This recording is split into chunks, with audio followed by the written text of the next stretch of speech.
Al-Qaeda and ISIL and groups like it are desperate for legitimacy. They try to portray themselves as religious leaders, holy warriors in defense of Islam. And we are not at war with Islam. We are at war with people who have perverted Islam. I'd like to thank you, Mr. President, for embracing our enemies and snubbing our allies. The most effective strategy against a resurgence of Islam may be the oldest of all, and evangelizing Christianity. I wish our military leaders would listen to me. I wish President Obama would listen to me, because we can solve this war right now. It's time for Radical Truth with Tony Gurley. If a group of people wanted to take over your country, would it matter to you if they were carrying guns or just wearing suits? That is the question I ask whenever I present the Muslim Brotherhood origin, identity, and agenda to a live audience. And you can watch the full presentation on my BitChute channel. That is bitchute.com/Tony Gurley.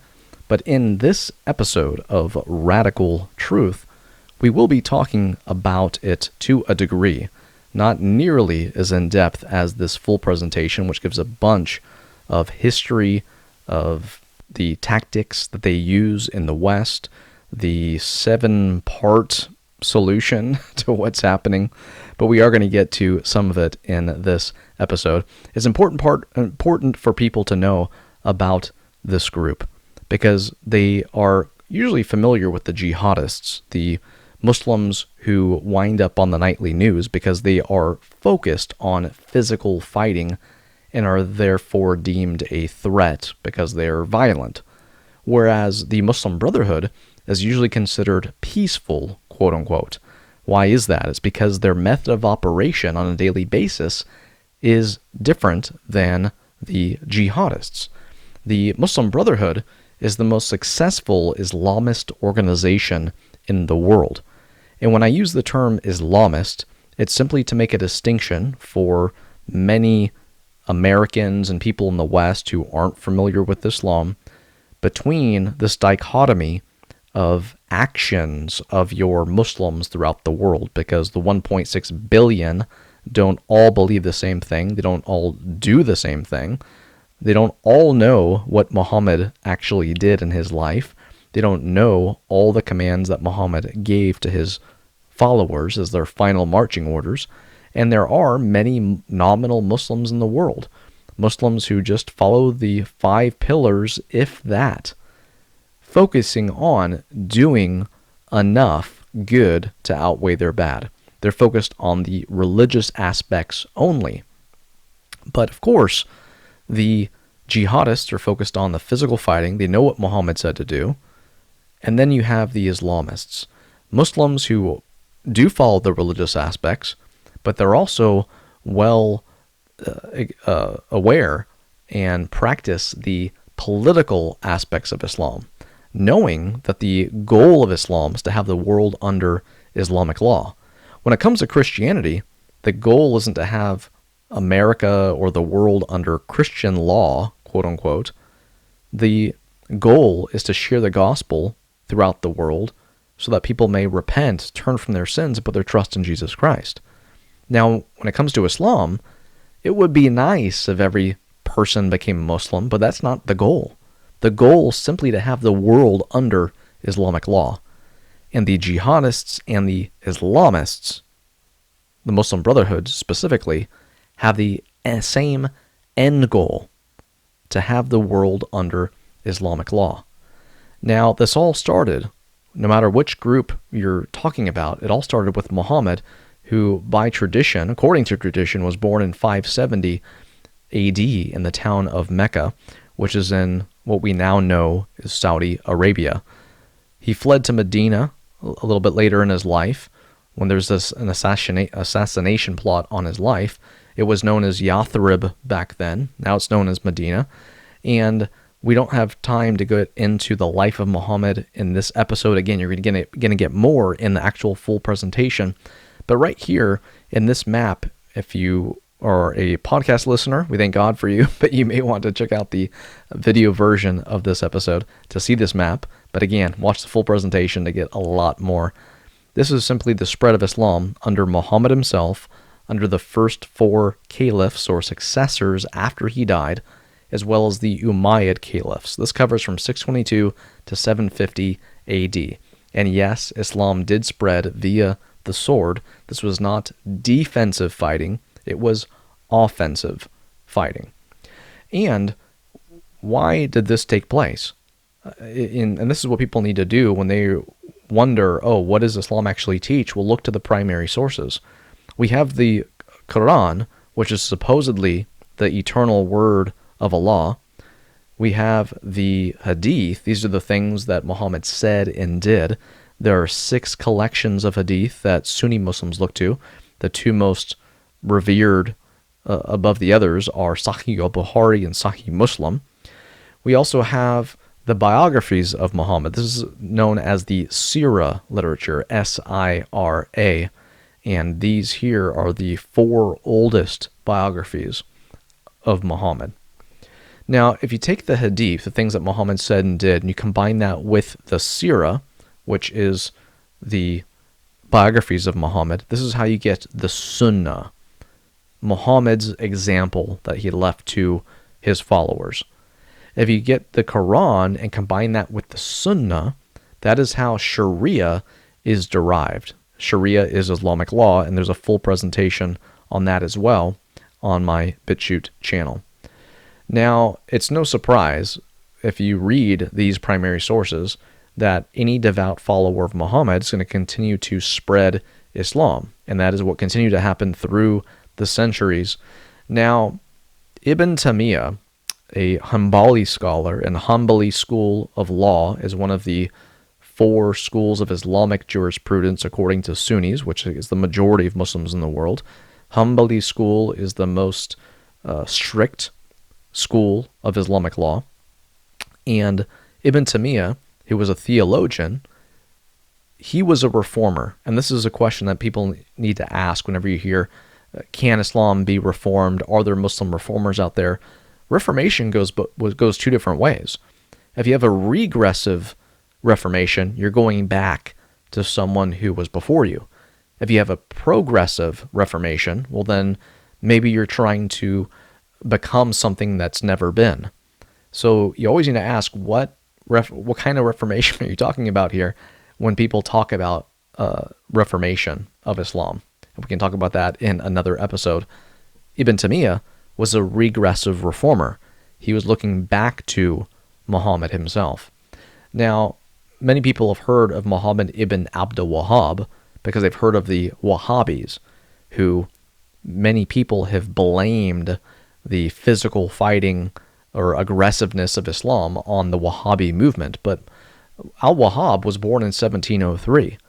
There was jihad for 1,000 years roughly before he was born, so you can't blame him for 1,000 years of Islam spreading through jihad before he existed. Wahhab, like Ibn Taymiyyah, was a regressive reformer. He said, let's get back to Muhammad himself. Let's get back to the Sunnah. Let's get back to doing what the Quran says to do. Abdul Wahhab memorized the Quran by the time he was 10 years old. Okay, he knew what he was talking about. He knew the Quran, he knew the life of Muhammad, and he wanted everybody to get back to that. Now, he worked with Muhammad ibn al-Saud, who lived from 1726 to 1765, and he was the founder of the Saud dynasty. Now, we hear about Saudi Arabia. He was the founder of that. And of course, the leaders there today have been successors of Muhammad ibn al-Saud. Now, the caliphate that Muhammad started was in place, successor after successor after successor. It doesn't matter if they were Sunnis or Shias. The caliphate was in place all the way up to 1924. The Ottoman Empire, which is something that many people are familiar with to a degree, That was a succession of the caliphate that Muhammad started. And that caliphate was abolished in 1924. It was around this time, it was about 4 years later, that a young 22-year-old named Hassan al-Banna established a group called the Al-Ikhwan al-Muslimin. This is the Muslim Brotherhood. In 1938, at their 10th anniversary commemoration meeting, he said, "It is our conviction that the rulings and precepts of Islam are comprehensive and organize the affairs of this life and the next. Whoever believes that those precepts are only concerned with worship and spirituality is mistaken. Islam is creed and worship, country and nationality, religion and government, action and spirituality, book and sword." Their motto became, "Allah is our goal, the Prophet is our leader, the Quran is our law, jihad is our way, dying in the way of Allah is our highest aspiration." Al-Banna's ambition was to create a global Islamic superstate, instituting Sharia as a universal law. Folks, 1928, less than 100 years ago, the Muslim Brotherhood began. And Al-Banna, like reformers before him, regressive reformers, was a regressive reformer as well. He wanted to get back to the teachings of Muhammad himself. He wanted the world to be under Islamic law.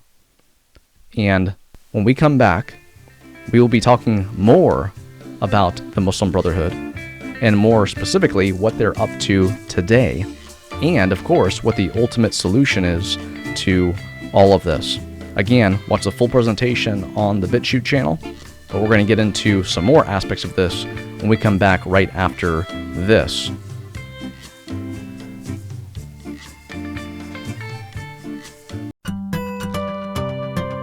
Hi, I'm Joe Carey with Radical Truth Ministry, helping Christians reach Muslims with the gospel. Islam teaches that nobody can be sure of their salvation and make it into heaven except those who sacrifice their life as a martyr in an act of jihad. Muhammad did not even know what Allah would do with him. He had no assurance of his personal salvation. Yet Islam also teaches that Jesus is in heaven with God at this very moment. Yet Jesus was not martyred in an act of jihad. Indeed, Muslims do not even believe Jesus was crucified, so they cannot even possibly make the argument that Jesus was also a martyr and thus given entrance into heaven. So how is it that Jesus is with God? Muhammad isn't. No Muslim can make that claim with any certainty. But the Quran affirms that Jesus is with God. God took Jesus up to himself. Help your Muslim friends understand the significance of who Jesus was and what he's done for them by sharing this little insight. You can find more about sharing with Muslims at our website at radicaltruth.net. I'm Joe Carey for Radical Truth Ministry. Hello everyone, this is Tony Gourlay, Vice President, Speaker, and Trainer at Radical Truth. Our mission is to equip the body of Christ with the training necessary to effectively engage Muslims with the gospel of Jesus Christ. At Radical Truth, we proclaim truth, share the gospel, and expose Islam.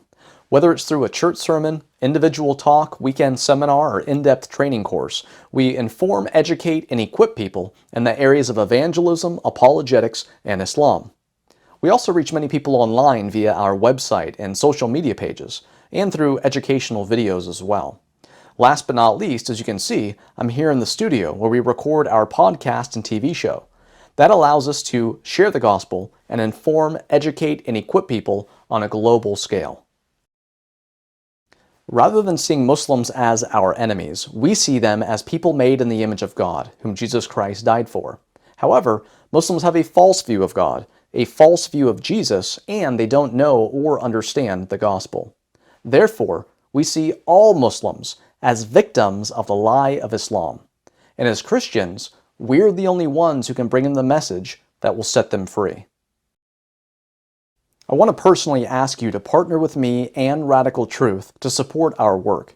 You can do so by doing two things. First, regularly pray for our ministry as we continue to reach the lost and equip the found. Pray that God would give us wisdom in all that we do, and that He would bless our efforts for His glory.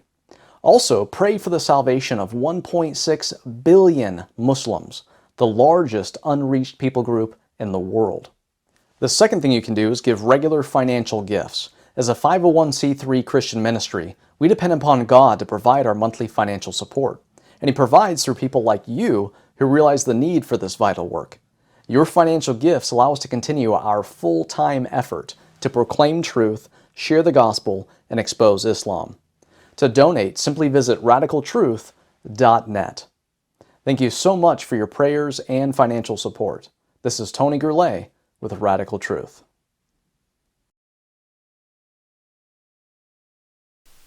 See, 100 years ago, Samuel Zwemer, one of the early pioneers of missions to Muslims, made this observation. He said, when it comes to the Great Commission, one might get the idea that the church thought the Great Commission did not apply to the Muslim world. Samuel Zwemer made that statement in 1910. How much has changed in over 100 years?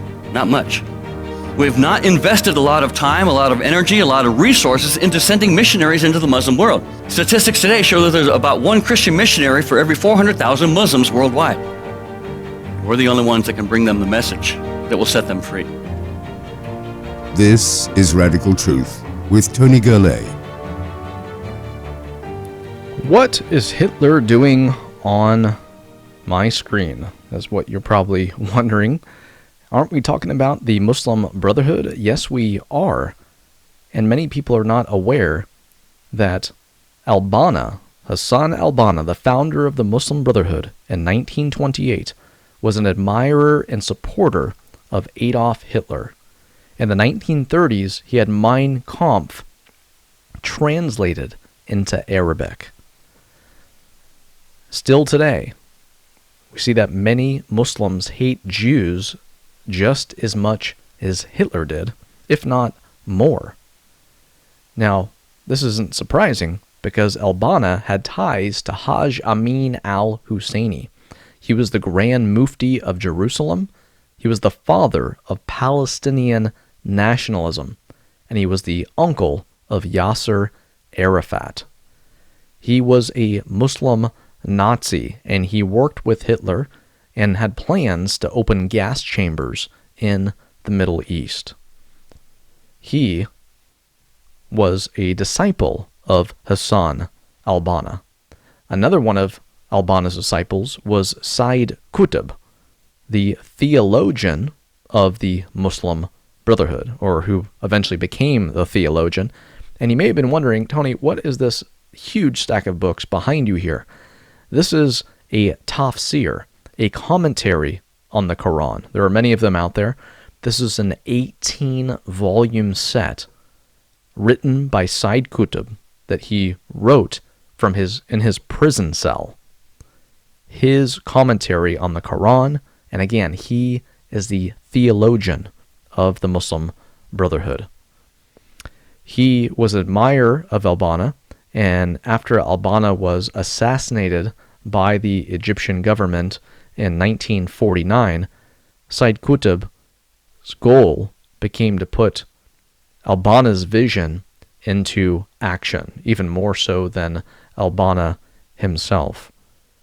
Sayyid Qutb became the editor-in-chief of the Muslim Brotherhood's official journal, and under Gamal Abdel Nasser, the second president of Egypt, Sayyid Qutb was highly involved with the Brotherhood, and there was actually an assassination plot on the life of Nasser. There's a mixed information if it was real or staged, but Nasser used this plot to destroy the Muslim Brotherhood once and for all. At first, it seemed like the Revolutionary Council was going to work with the Muslim Brotherhood, but when the Brotherhood found out that the Egyptian government was not going to enact Islamic law on a grand scale as the Brotherhood wanted them to, then they got mad and there was problems there. And again, after this assassination plot on Nasser's life, he had over 1,000 Muslim brothers arrested. Several leaders were sentenced to death, and that included Sayyid Qutb himself. In addition to this tafsir, this 18-volume set commentary that he wrote, another book that he wrote, which is even more popular because it's one volume, is known as Milestones. And this is simply the steps that the Brotherhood was supposed to take to bring about Islamization. What do you find in Milestones? you find the same message that Muhammad himself gave, and the pattern of his life you find in this book as well. It's talked about and it's encouraged. Here's a quote. Thus, for 13 years after the beginning of his messengership, this is Qutb referring to Muhammad, he called people to God through preaching without fighting or jizya, and that is the poll tax that dhimmis, or second-class citizens, have to pay the Muslims, and was commanded to restrain himself and to practice patience and forbearance. Then he was commanded to migrate, and later permission was given to fight. Then he was commanded to fight those who fought him, and to restrain himself from those who did not make war with him. Later he was commanded to fight the polytheists until God's religion was fully established. After the command for jihad came, the non-believers were divided into 3 categories. 1, those with whom there was peace. 2, the people with whom the Muslims were at war. And 3, the dhimmis. This is the second-class citizens who have to pay that high poll tax to keep their head on their shoulders for another year. One of Qutb's disciples was Ayman al-Zawahiri, the current leader of al-Qaeda. And it's important to know that all of the groups that people know and consider jihadist groups, like ISIS, al-Qaeda, Hamas, Boko Haram, all have the same end goal as the Muslim Brotherhood. Again, their daily method of operation is different, and that's why the jihadists are a common distraction from the Islamists and what they are doing. But they have the same hate for Israel and the West, both the Islamists and the jihadists. They both want the world under Sharia, Islamic law. However, the difference is that the jihadists are focused on armed struggle, while the Islamists aren't. And the Islamists are very patient, where the jihadists are very impatient.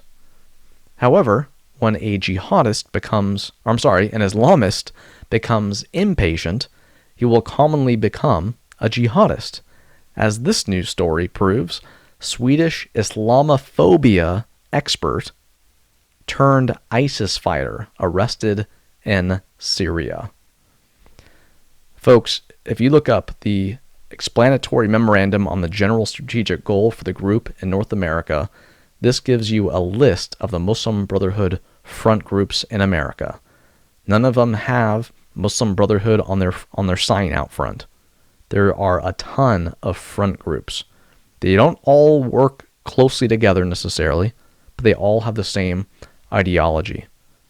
Number 1 on the list is the Islamic Society of North America. They focus on interfaith dialogues, which we'll get into in another episode.